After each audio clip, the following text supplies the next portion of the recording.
नमस्कार साथियों, मैं रामस्वरूप कुंडारा स्वागत करता हूं आपके अपने YouTube चैनल आयांस स्टडी में। दोस्तों, आरआरबी एलपी टेक्नीशियन की 2018 में लगभग 26,000 पद आए थे, तो उन पदों को 26 से 64,000 कर दिया गया था।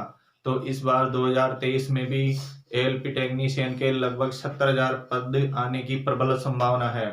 तो दोस्तों, क्या रहेगा परीक्षा पैटर्न, सिलेबस क्या रहेगा, आयु सीमा क्या रहेगी, क्या आयु सीमा में कोरोना की वजह से जो छूट मिलनी चाहिए वो मिलेगी या नहीं मिलेगी, तो इसी के बारे में हम इस वीडियो में चर्चा करेंगे।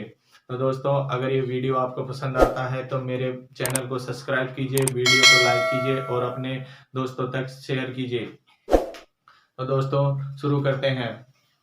दोस्तों, अगर मैं बात करूं तो आरआरबी एलपी टेक्नीशियन भर्ती 2023, क्योंकि दोस्तों 2024 में चुनाव होने वाले हैं, तो भर्तियां तो लाजमी है, आने वाली है। तो मार्च अप्रैल में यानी कि 70,000 प्लस पद एलपी टेक्नीशियन में आपको देखने को मिलेंगे। दोस्तों, अगर मैं योग्यता की बात करूं तो पिछली बार योग्यता एलपी के लिए यानी कि 10+ आईटीआई डिग्री, डिप्लोमा, बीटेक ये थे जिनके पास, उन बच्चों के फॉर्म इसमें भरे गए थे। और टेक्नीशियन की मैं बात करूं तो जिनके पास 10+ आईटीआई और सिग्नल टेलीकॉम के लिए 10+2 जिसमें पीसीएम वाले बंदे जो फॉर्म भर सकते थे। अगर दोस्तों मैं आयु सीमा की बात करूं तो पिछली बार के नोटिफिकेशन के हिसाब से आयु सीमा यानी कि 18 से 28 रही थी। SC ST को 5 साल की एक्स्ट्रा छूट मिली थी और यानी कि ओबीसी के लिए 3 साल की छूट थी।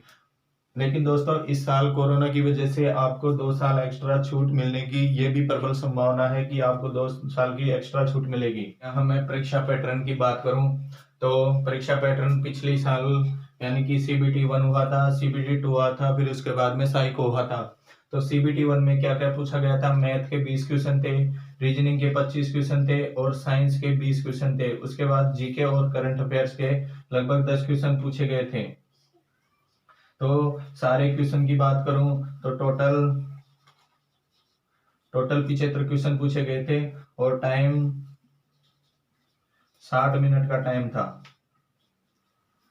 तो दोस्तों, उसके बाद में CBT 1 में यानी कि CBT 2 के लिए 20 गुना बच्चों का सिलेक्शन हुआ था और उसके बाद में CBT 2 हुआ था। CBT 2 में 2 पेपर रहे थे। 2 पेपरों में पहला paper math, reasoning, basic science and engineering और जीके और करंट अफेयर्स का था। मैथ के क्वेश्चनों की बात करूं तो मैथ के 25 क्वेश्चन थे, रीजनिंग के 25 क्वेश्चन थे और बेसिक साइंस एंड इंजीनियरिंग के लगभग 40 क्वेश्चन थे। उसके बाद में जीके और करंट अफेयर्स के 10 क्वेश्चन थे। टोटल क्वेश्चनों की मैं बात करूं तो टोटल 100 क्वेश्चन थे और टाइम आपको 90 मिनट का था। उसके बाद में यानी कि जो सेकंड एग्जाम ट्रेड का था तो वो तुरंत ही स्टार्ट हो गया था। जैसे आप CBT 1 दिए, आपका 90 मिनट हुआ, तुरंत ही आपके यानी कि CBT 2 के सेकंड पेपर के लिए तुरंत ही यानी कि वहां पर ऑप्शन आ गया था और अपने आप ऑटोमेटिक ही यानी कि ट्रेड का पेपर अपना चालू हो गया था। तो ट्रेड में 75 क्वेश्चन थे, वही 60 मिनट का यहाँ टाइम था और ये ट्रेड क्वालिफाई नेचर का था। इसमें सभी को 35% क्वालिफाई करना था।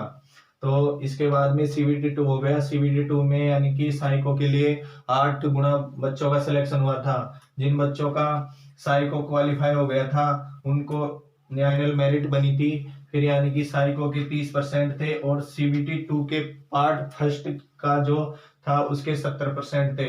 फाइनली ALP के लिए इन्हीं बंदों का सिलेक्शन हुआ था। ALP के लिए तो 70% तो जो सेकंड पेपर था उसका फर्स्ट पार्ट, 30% साइको के, कुल मिलाकर यहाँ 100% हो गया था और इसी के हिसाब से ALP के लिए फाइनली सिलेक्शन हुआ था। टेक्नीशियन की बात करूं तो टेक्नीशियन के लिए यानी कि जिन बच्चों के पास ITI थी उनको यार सुनहरा मौका था और शायद इस बार भी उनके लिए अच्छा सुनहरा मौका होगा, क्योंकि भर्तियां काफी लगभग 70,000 प्लस भर्तियां आने वाली हैं।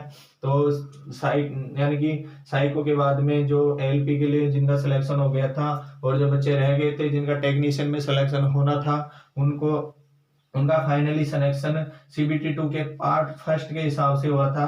इन्हीं में उनको मैक्सिमम नंबर लाने थे, इसी के हिसाब से उनको अलग अलग उनकी पोस्टों के हिसाब से, उनके ट्रेड के हिसाब से उनको सिलेक्शन मिल गया था। तो दोस्तों, ये पिछली बार का जो परीक्षा पैटर्न था, सिलेबस था, आयु सीमा थी और क्या क्या योग्यता, ये सारी बातें हमने इस वीडियो में चर्चा करी। दोस्तों, ये वीडियो आपको पसंद आया होगा। अगर ये वीडियो आपको पसंद आया तो इसे अपने दोस्तों तक शेयर कीजिए और मेरे चैनल को सब्सक्राइब कीजिए और वीडियो को लाइक कीजिए। और दोस्तों, अपनी तैयारी बनाए रखिए, क्योंकि पिछली बार भी इसमें यानी कि बहुत सारे बंदे थे जो 2018 में या सिलेक्शन नहीं हो पाया था, तो उनको यानी कि बढ़िया अच्छी तरह से मेहनत करनी है और अपना फाइनली सिलेक्शन लेना है।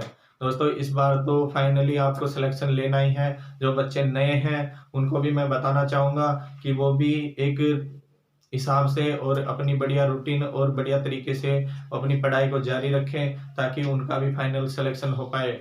और जिन बच्चों का पिछली बार नहीं हुआ था वो तो इस बार बढ़िया अच्छी तरह से अच्छी रणनीति से अपनी तैयारी करें, ताकि उनका भी फाइनल सिलेक्शन हो। और दोस्तों, इस बार फाइनल सिलेक्शन हो जाएगा, जो हो जाएगा इसके बाद में 5-5 साल में भर्ती आ रही है, तो किसको पता है कौन क्या एग्जाम देगा या नहीं देगा। तो आशा करता हूँ ये वीडियो आपको जरूर पसंद आया होगा। धन्यवाद दोस्तों।